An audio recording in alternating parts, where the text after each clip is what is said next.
Morten, partiamo dall'inizio. Tu vieni da una famiglia di sciatori. Tuo padre nel fondo e tua mamma nello sci alpino. Tu stesso praticavi lo sci di fondo.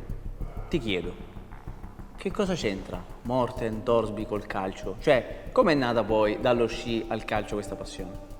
Yeah, so it's right that my family comes from a skiing family, I ended up playing football. Obviously, when I was little, in Norway, there's common that you do a lot of different sports. So until I was 13, 14, I did both skiing, cross-country skiing, alpine skiing. I played tennis, football, golf, running. I did a lot of different sports, and then in the end, I always say that it wasn't me who chose football, it was football who chose me, because it somehow I was good and I was taken in that direction, and in the end I got a professional contract at my club, and then I chose to take it and follow the path of football. A 17 anni succede qualcosa di particolare. Hai due strade, una sliding door. Puoi andare ad Harvard a studiare, oppure scegli di firmare un contratto con una squadra in Olanda. Ci racconti quel momento e aggiungo, pensi mai a come sarebbe stato se fossi stato, magari oggi saresti un premio Nobel? Yeah, I mean, it was a particular moment because I was 17 and like you said, I had the possibility. I got a scout from Harvard that wanted me to come and play for them and go to school there, and at the same time I got the offer from Heerenveen, the Dutch team, and get a professional football contract. And obviously that's two very different ways to choose. And for a moment I was doubting, obviously, but my family, and we had a family meeting, and somehow came to the conclusion that I can always go back and go to school if football doesn't work out. So this is a once in a lifetime opportunity to go to and get the professional contract outside Norway, which is quite big, and the dream obviously of a lot of young kids. So I took that, and I'm very happy I did it, but it happens that I think about what my life would be this time if I chose the other path, but I think it would have ended up good anyway. Mi permetto di dirti questo, la tua vita è come un libro, ogni capitolo è meraviglioso. Veniamo al capitolo di Genova. Tu sei uno di quei pochi giocatori che ha vestito le maglie sia del Genoa che della Sampdoria. Quando sei passato al Genoa, hai postato un video che è una lettera d'amore per Genova. La cosa bella di te è che tu sei rispettato da entrambe le tifoserie. È una cosa molto rara nel calcio. Che cosa rappresenta questo per te? Cioè, non è una cosa scontata, purtroppo dico, nel mondo del calcio. No, I mean, the story was I had 3 fantastic years in Sampdoria, and I have a very good relation with them. I went to Germany and I had a very difficult year where I had some health problems and I didn't feel well there. I was also in a big city and it was the first time in my life I was living inside a big city, and that wasn't really something for me. So I knew I had to change, and I wanted to come back to, and I knew here in Genoa,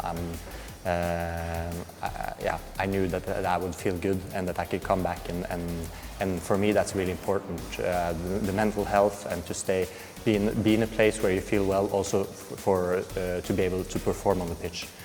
And like I said in the video, I'm like, my love is for Genoa and this area and this place, and I really want to come back, and I had the opportunity, and I want to take it. And like I always said, there's all the great memories from the time in Sampdoria. Now I'm playing in Genoa, and I'm having a fantastic time here as well. So yeah, it's only positive things for me from both sides. Aiutami a smontare questo luogo comune, che i genovesi sono chiusi come i norvegesi. Secondo me non è vero. No, so the common thing, the first thing you hear when you come to Genoa here is obviously that everybody says that Genoese people are very closed people and they don't get to know you. But I have to tell that Norwegian people are even more closed. So for me, Genoese people are quite open. So I've never thought about that problem myself. I think people are very friendly and very nice. They are respective, so they respect your privacy, which I also like, and yeah, that's good. Morten, ti faccio un nome.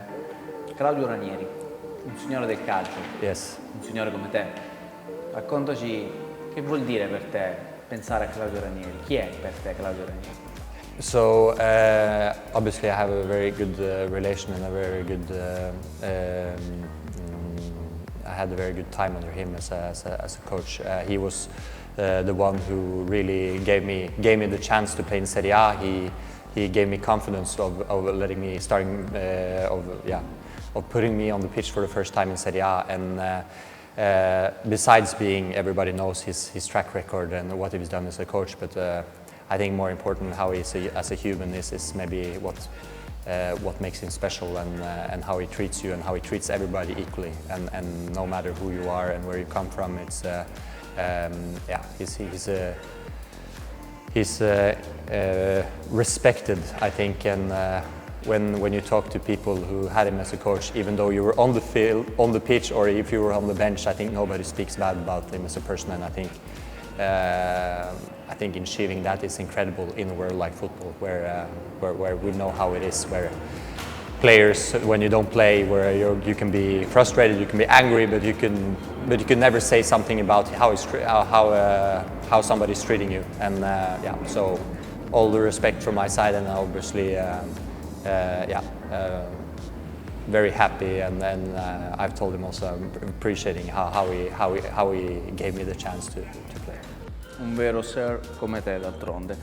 Da Claudio Ranieri ad Alberto Girardino, un allenatore esperto Ranieri, un allenatore molto giovane ma con grande talento Girardino, che l'anno scorso ha trasformato il Genoa in un Genoa spumeggiante. Qual è l'identità che vi sta dando Girardino? Cosa può imparare da un allenatore come lui?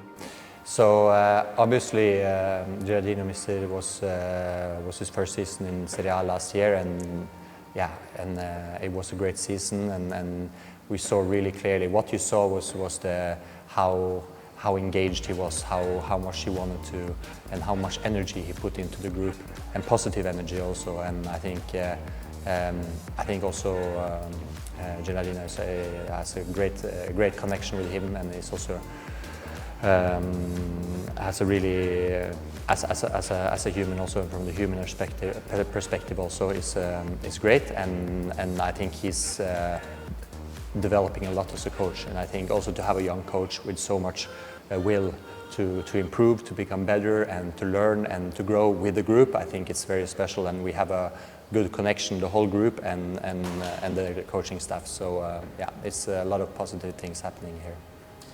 Per fare la differenza, l'hai detto prima, in campo ma anche fuori, si usano tutti i mezzi possibili. Ti chiedo che connessione c'è tra il numero 2 che hai sulle spalle e gli accordi di Parigi 2015. Se ci racconti cosa sono e perché hai scelto questo numero. Yeah, so like you said, I chose to play with the number 2, and that was a decision I made because of the 2-degree target from the Paris Agreement in 2015. So in 2015, all countries in the world agreed on that we have to limit global warming to well below 2 degrees, because above 2 degrees there will happen a lot of bad stuff with our ecosystems, with our weather patterns, which will make it life, not for nature but for us humans, so difficult, and it will eventually lead to a lot of suffering. So we really have to do everything we can to limit global warming, and that's why I chose to play with the number 2, which symbolizes this. And yeah, I encourage everyone who has a passion, engagement for this, to take the number 2 and support the cause. So the more players we are, the better it gets. Credimi, starei qui un'altra ora con te, però fa caldo. Ti faccio veramente l'ultima. Immagina che qui davanti a te ci sia uno specchio.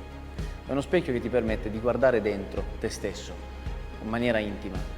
Se tu ti guardi allo specchio, ci dici chi pensi di essere, cioè chi sei? Yeah, so I think when you live inside a world like this, for the world of football, and I think if you, at least me, I've learned extremely much about myself as a person, being through all the things I've been through the last coming years. Everything I did, on the field, outside the field. I think I've come a long way understanding who I am, and 2 years ago I had a quite big, when I went to Germany, I had a quite big, I had a small burnout, let's say. It was too much, I did too many things, and that was also, sometimes when you touch the bottom you also learn even more about yourself. So since then I'm quite sure that everything I'm doing now comes from a positive place, and I think as long as it does, people will see that it's sincere and authentic, and I think that's the most important thing.